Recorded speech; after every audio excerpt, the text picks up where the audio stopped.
Olá pessoal, bem-vindos à quarta aula da gestão de cadeia de suprimentos com o tema Projeto de rede de distribuição e aplicações para e-business.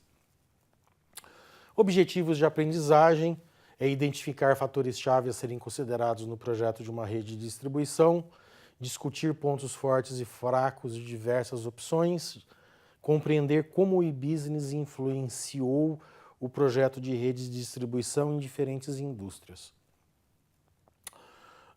A distribuição refere-se aos passos tomados para mover e armazenar um produto desde o estágio do fornecimento até o estágio do cliente dentro da cadeia de suprimentos. É um fator-chave de lucratividade geral para uma empresa, pois afeta diretamente tanto o custo da cadeia de suprimentos quanto a experiência do cliente. Então, de novo, a gente não pode esquecer desse conceito que a gente tem entre ser eficiente e entre ser responsivo. O processo de projetar uma rede de distribuição tem duas grandes fases. No nível mais alto, o desempenho de uma rede de distribuição deverá ser avaliado ao longo de duas dimensões. Então, a primeira são as necessidades do cliente que são atendidas, quer custo, quer responsividade. Segundo, o custo do atendimento às necessidades do cliente, não o quanto o cliente está disposto a pagar. Embora o valor dos clientes seja afetado por muitos fatores, a gente focou em algumas medidas principais que a gente deve levar em consideração. Tempo de resposta, variedade de produto, disponibilidade de produto, experiência do cliente, o tempo de lançamento no mercado, visibilidade do pedido e facilidade de devolução.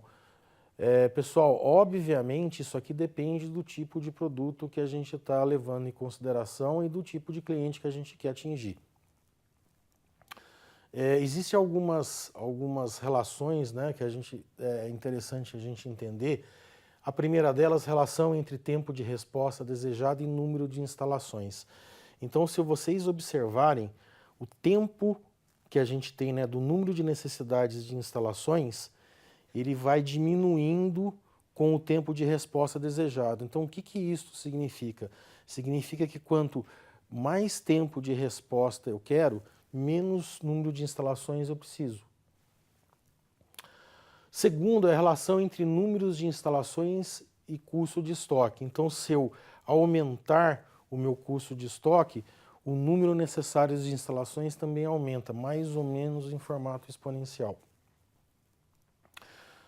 Uma outra relação é entre o número de instalações e custo de transporte. Então, ele vai caindo à medida que o número de instalações necessárias aumentar, mas acontece um fator interessante aqui. A gente tem um pequeno ponto de inflexão que ele mostra o seguinte para a gente, a partir deste ponto, a gente está perdendo economia de escala. Então, a quantidade de lotes que a gente conseguia originalmente comprar, que eram grandes e acabavam ficando mais baratos, eles começam a ficar mais caros. E daí, efetivamente, o custo começa a aumentar. Finalmente, a relação entre número de instalações e custo de instalação. Então, ele tende a crescer com o número de instalações necessárias em função do custo da instalação. E a gente também tem esse fator, se a gente tiver uma quantidade muito grande de instalações, a gente acaba perdendo a economia de escala, o que aumenta a taxa dos nossos custos. Outra relação interessante é a relação entre número de instalações e custo de instalação.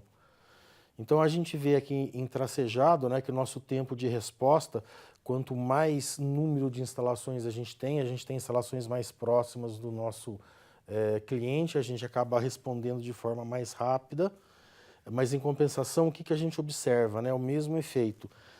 O custo logístico ele acaba caindo até um certo ponto, depois a gente começa a perder com o efeito do aumento do número de instalações e, novamente, a gente tem esse aumento do custo total. Os gestores devem tomar duas decisões chaves ao projetarem uma rede de distribuição. Então, primeiro ponto, o produto será entregue diretamente ao cliente ou ele vai ser entregue em um local para que o cliente o pegue? E o produto vai passar por um intermediário ou vai passar por um local que seja intermediário? Com base no negócio da empresa e nas respostas às perguntas anteriores, surgem, né, uma série de quesitos referentes à parte de armazenagem.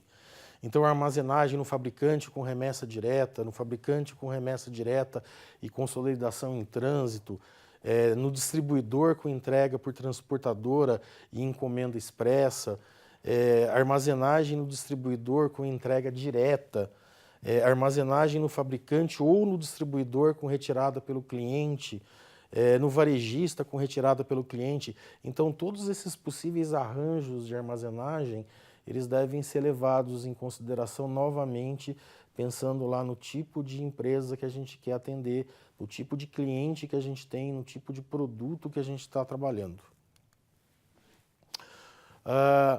Armazenagem em um fabricante com remessa direta. Então, o que acontece nesse caso? Então, os nossos clientes mandam a informação para o varejista, que manda a informação para o fabricante. O fabricante faz o produto e manda diretamente para os nossos clientes.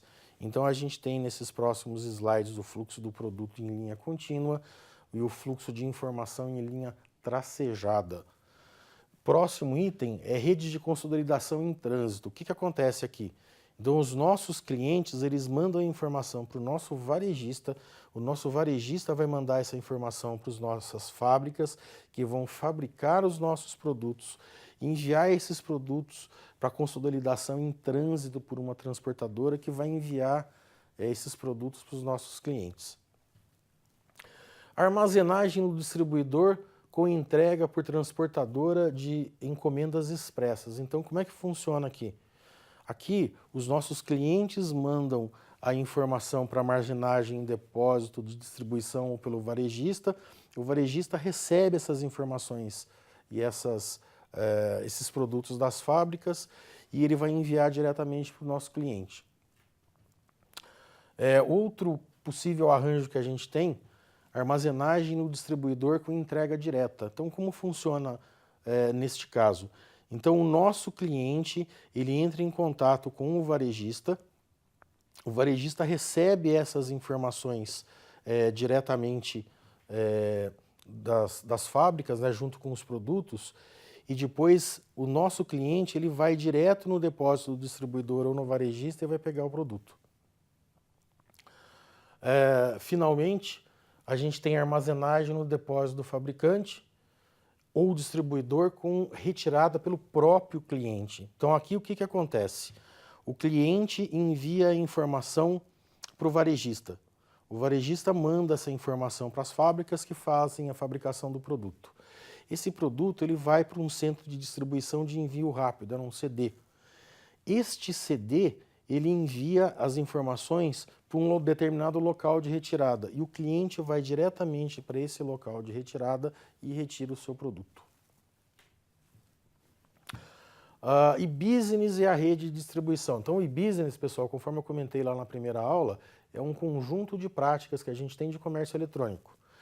Tempo de resposta ao cliente, né? Na venda de produtos físicos, pedidos de clientes levam mais tempo para serem atendidos por meio de e-business do que por meio da loja de varejo por conta do tempo de envio envolvido. A gente tem variedade de produtos, né? Um e-business se acha muito mais fácil de oferecer uma seleção muito maior de produtos do que qualquer loja física. Um e-business ele não necessita obrigatoriamente de espaço físico. Disponibilidade de produto. Ao agregar seu estoque, um e-business pode aumentar a disponibilidade de produto. A experiência do cliente. Um e-business afeta a experiência do cliente em termos de acesso, customização, conveniência. Ele é muito mais flexível.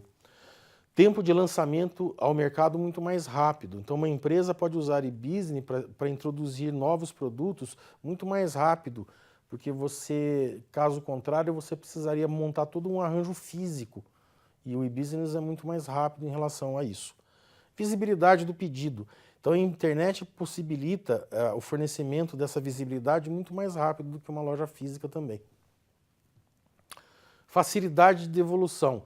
A devolução é mais difícil nos pedidos online, justamente pelo tipo de arranjo que eu mostrei previamente.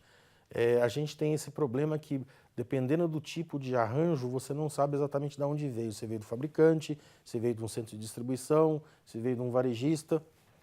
Vendas diretas aos clientes. Então, os canais sociais, por exemplo, né, Facebook, Twitter, eles possibilitam que as empresas direcionem produtos e promoções diretamente para o cliente, de forma muito mais rápida que uma loja física.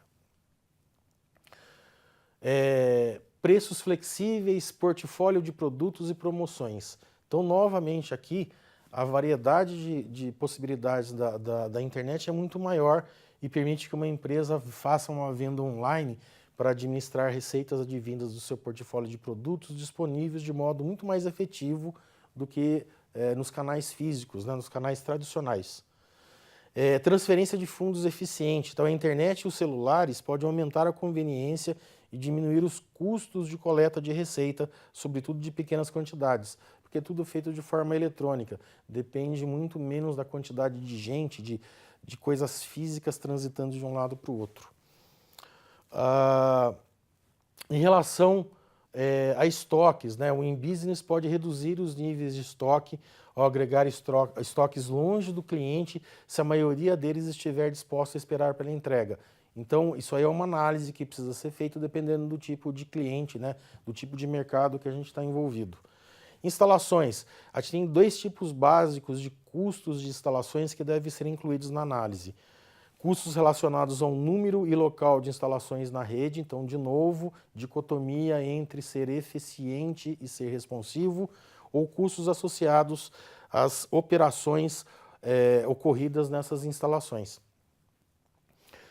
Transporte, né? Então a internet diminuiu significativamente esse custo de transporte de produtos de informação em modo digital, como por exemplo filme, música e livros, que originalmente eram produtos físicos e passam a ser agora produtos eletrônicos. Informação, então o e-business pode compartilhar informações de demanda ao longo de sua cadeia de suprimentos para melhorar a visibilidade. Então, ter essa informação online gera muito mais facilidade e é muito mais acessível do que os métodos físicos convencionais. E business incorre em custos adicionais de informação, no entanto, ele serve para construir e manter uma infraestrutura de informação. Você tem as coisas de forma muito mais organizada, você tem mais dados na mão para transformar em informação, para tomar as decisões de forma melhor. A estrutura de propriedade da rede de distribuição pode ter um impacto tão grande quanto o tipo de rede de distribuição. É importante ter redes de distribuição adaptáveis. Pessoal, não se enganem, isso aqui é exatamente igual à natureza. Na natureza não é o mais forte que sobrevive, é o mais bem adaptável. Cadeia de suprimento é exatamente a mesma coisa. Preço de produto, popularização e condições de condição crítica afetam o tipo de sistema de distribuição preferido pelos clientes. E integra a internet com a rede física existente, que dá toda essa agilidade, toda essa facilidade que a internet nos proporciona. E isso, pessoal, termina a nossa aula número 4 da cadeia de suprimentos. Até a próxima.